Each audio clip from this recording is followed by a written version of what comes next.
तो चलिए आज एक ऐसी मेडिकल मिस्ट्री सुलझाते हैं जिसका कोड छिपा है सिर्फ एक ब्लड टेस्ट में।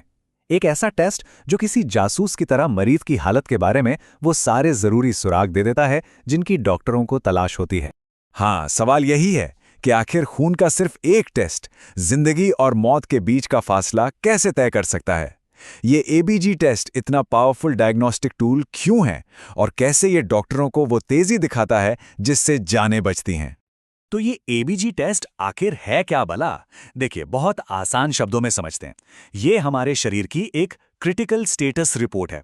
मतलब हमारे खून में एसिड, बेस और गैसों का जो पूरा खेल चल रहा है ना, ये टेस्ट उसकी एक इंस्टेंट तस्वीर खींच लेता है। और यही तस्वीर इमरजेंसी में जान बचाने के काम आती है। तो हमारी इस मेडिकल जासूसी कहानी का पहला चैप्टर शुरू होता है सबूत इकट्ठा करने से। और इस केस में हमारा सबसे बड़ा सबूत क्या है? खून का एक सैंपल। अब ये कोई मामूली ब्लड टेस्ट नहीं है, ये एक कला है जिसमें बहुत ज्यादा प्रिसिजन चाहिए। देखिए, डॉक्टर सबसे पहले कलाई की रेडियल आर्टरी को चुनते हैं। हाँ, वही जगह। फिर उस जगह को अच्छे से साफ किया जाता है ताकि कोई इन्फेक्शन ना हो। इसके बाद एक खास पहले से हेपरिन लगी सिरिंज को ठीक 45 डिग्री के एंगल पर अंदर डाला जाता है। और सबसे कमाल की बात जानते हैं क्या है?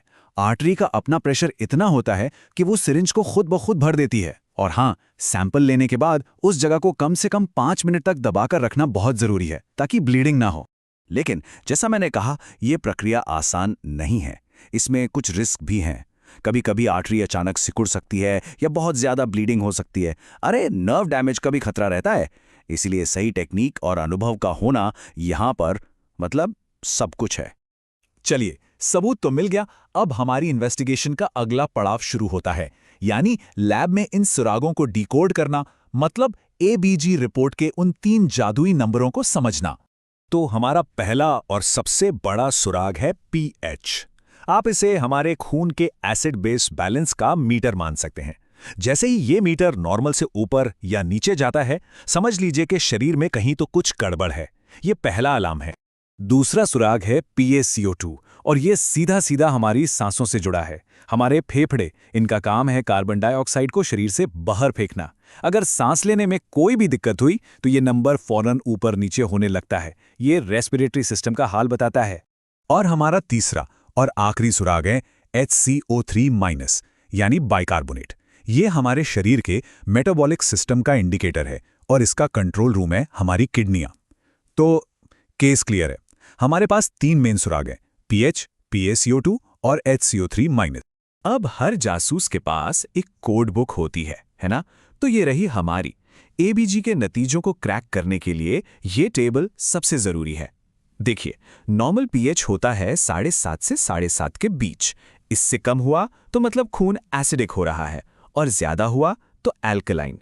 हमारा रेस्पिरेटरी सुराग PaCO2 होना चाहिए 35 से 45 के बीच और मेटाबॉलिक सुराग यानी बाइकार्बोनेट 22 से 27 के बीच। बस इन्हीं नॉर्मल वैल्यूज से हम पता लगाते हैं कि गड़बड़ कहाँ है। ऑल राइट, तो सुराग हाथ में है, कोड बुक भी सामने है। अब असली खेल शुरू होता है। चलिए देखते हैं कि इन सबको जोड़कर केस को सॉल्व कैसे किया जाता है। देखिए, तरीका बहुत सिंपल है। बस 3 स्टेप्स फॉलो करने हैं। स्टेप 1, पीएच को देखिए, क्या ये एसिडिक है या अल्कलाइन। स्टेप 2, अब PaCO2 और बाइकार्बोनेट को देखिए। सोचिए, इन दोनों में से कौन है जो पीएच की गड़बड़ी का साथ दे रहा है। और स्टेप 3, जैसे ही ये पता चला कि सॉल्व, हमें पता चल जाएगा कि प्रॉब्लम रेस्पिरेटरी है या मेटाबॉलिक। और यहां पर एक गोल्डन रूल है, एक सीक्रेट कोड जो सब कुछ आसान कर देता है। याद रखिए, अगर प्रॉब्लम रेस्पिरेटरी है तो पीएच और PaCO2 की दुश्मनी होगी, मतलब वो हमेशा उल्टी दिशा में जाएंगे। एक बढ़ेगा तो दूसरा घटेगा। लेकिन अगर प्रॉब्लम मेटाबॉलिक है तो पीएच और बाइकार्बोनेट पक्के दोस्त हैं, वो हमेशा एक ही दिशा में जाएंगे। एक बढ़ेगा तो दूसरा भी बढ़ेगा। बस ये एक ट्रिक और आधा केस तो यहीं सॉल्व हो जाता है। तो इस कोड के साथ अब हम अपने 4 मुख्य संदिग्धों की पहचान करने के लिए तैयार हैं। मतलब वो 4 मेन बीमारियां जिनका पता एबीजी टेस्ट से चलता है। ये टेबल देखिए, ये उन चारों संदिग्धों की पहचान परेड है। चलिए एक एक करके समझते हैं। मान लीजिए पीएच कम है, मतलब एसिडोसिस। अब अगर इसके साथ CO2 बढ़ा हुआ है तो मुजरिम कौन है? Respiratory system. ये हुआ रेस्पिरेटरी एसिडोसिस। लेकिन अगर पीएच कम है और साथ में बाइकार्बोनेट भी कम है तो प्रॉब्लम मेटाबॉलिक है। ये है मेटाबॉलिक एसिडोसिस। और ठीक यही लॉजिक पीएच के बढ़ने यानी एल्कलोसिस पर भी लागू होता है। बस इन 4 पैटर्न को पकड़ लिया तो समझो एबीजी की पूरी मिस्ट्री सॉल्व हो गई। तो ये रेस्पिरेटरी एसिडोसिस होता क्यों है? सोचिए, शरीर एक फैक्ट्री है और CO2 उसका धुआं। अगर चिमनी ब्लॉक हो जाए तो धुआं अंदर ही भर जाएगा, है ना? बस यही होता है।